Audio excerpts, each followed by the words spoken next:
वसुदेव सुतं देवं कंसचानूरमर्दनं देवकी परमानंदम कृष्णम वंदे जगद्गुरुम। श्री कृष्ण जी के चरणों में मेरा कोटि कोटि प्रणाम। श्री गुरुदेव जी के चरणों में मेरा कोटि कोटि प्रणाम। आज मार्गशीर्ष शुक्ल मोक्षदा एकादशी है और आज के दिन गीता जयंती का पर्व भी है। जब महाभारत का युद्ध प्रारंभ होने जा रहा था, कौरव और पांडव लड़ने के लिए पूरी तरह से तैयार थे, तभी गीता जी का प्राकट्य हुआ। अर्जुन मोह के कारण अपने कर्तव्य से हट गया था और धर्म की बड़ी बड़ी बातें कह रहा था।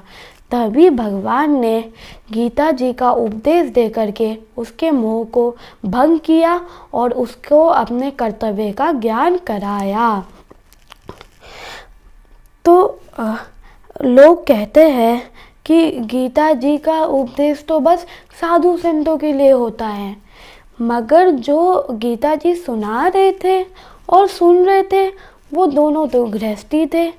श्री कृष्ण भगवान तो 16,000 उनकी पटरानियाँ थी, तो वो साधु संत कैसे हुए? ऐसे ही तो गीता जी का उपदेश सबके लिए होता है। वो क्या, चाहे वो बालक हो, जवान हो, वृद्ध हो, या कोई साधु संत हो, या गृहस्थी हो, या किसी और धर्म का हो, या किसी और देश का हो, गीता जी का उपदेश सबके लिए होता है, क्योंकि भगवान ने मनुष्य जीवन कल्याण के लिए दिया है। तो भगवान ने कल्याण की सामग्री भी दी है। जैसे कोई आपको भोजन के लिए बुलाता है तो वो उसने आपके सामने थाली दे दी, पानी का ग्लास भी दे दिया, तो वो भोजन भी तो डालेगा। वैसे ही भगवान ने हमें कल्याण के लिए सामग्री भी दी है। तो कल्याण के लिए गीता जी का उपदेश सर्वोपरि है। कल्याण के लिए कोई उच्च वर्ण, कोई अच्छी जगह और सब अनुकूल हो तब कल्याण होगा, ऐसा नहीं है। और जब मनुष्य चाहेगा जब भी उसका कल्याण होगा। देखो, अर्जुन भगवान श्री कृष्ण के कितने प्रिय सखा थे, तब भी भगवान ने कभी भी अर्जुन को गीता जी का उपदेश नहीं दिया। तब जब अर्जुन को जिज्ञासा हुई कल्याण के लिए, तब जाके भगवान ने उनको उपदेश दिया। अर्जुन भगवान के इतने प्रिय सखा थे कि भगवान उनकी सारी बातें मानते थे।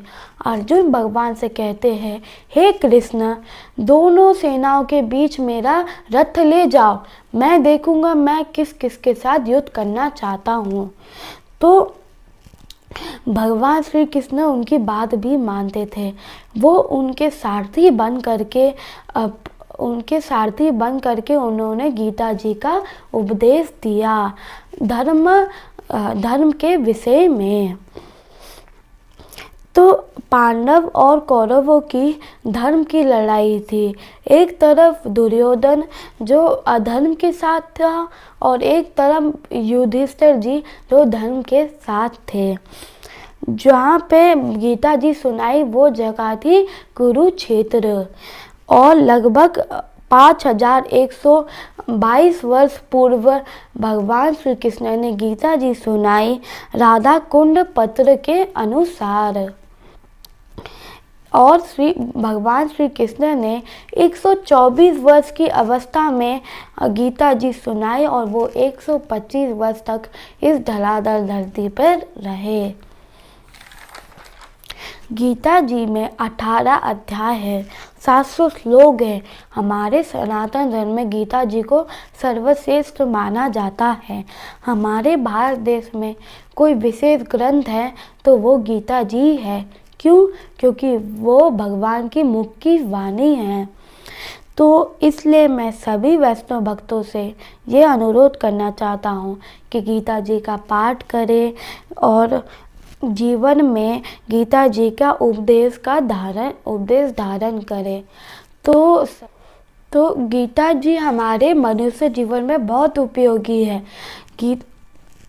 अगर हम गीता जी अच्छे से पढ़े तो हमें गीता जी से बहुत बातें सीखने के लिए मिलती है।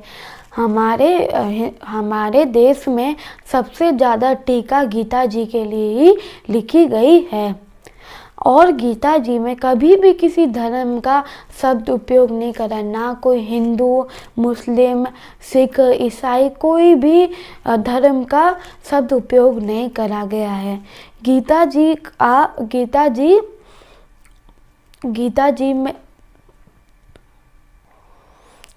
जी में तो बस मनुष्य जीवन के कल्याण की बातें लिखी है कि मनुष्य जीवन में कल्याण कैसे करे। तो सभी वैष्णव भक्तों को गीता जी के 5122वीं जयंती की बहुत बहुत शुभकामनाएं।